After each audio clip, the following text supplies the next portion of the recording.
many jobs are there where you're asked to predict the future? And literally, you have to predict the future before it happens because all of the logistics involved, you have to have all these people in place, and it's all hinging on a weather forecast.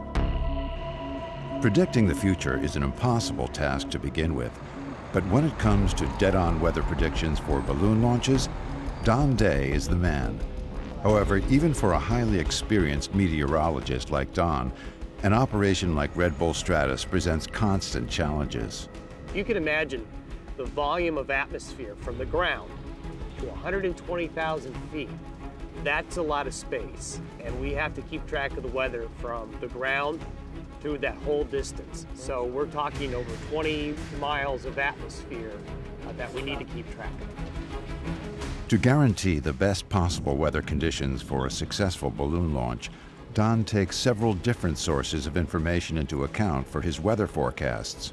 You recognize certain weather patterns on these balloon launches that are favorable or unfavorable for balloon operations. And so you take that information and you mix it up with the computer modeling and the measurements of the atmosphere. And then on top of that, we put the man part in it, and that's the experience.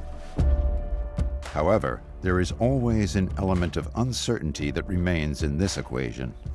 When it comes to flying a balloon, especially very large balloons like we're doing here, we're at the mercy of Mother Nature, and we have to be able to work with Mother Nature to find the right conditions.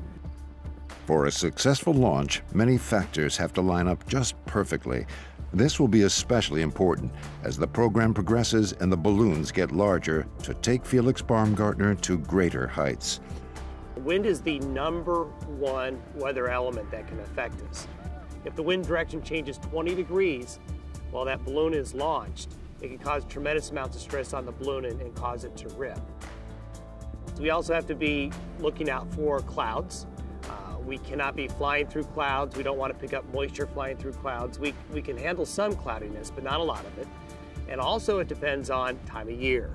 There are certain times of year when the wind conditions on the ground and aloft are the best for this type of flight.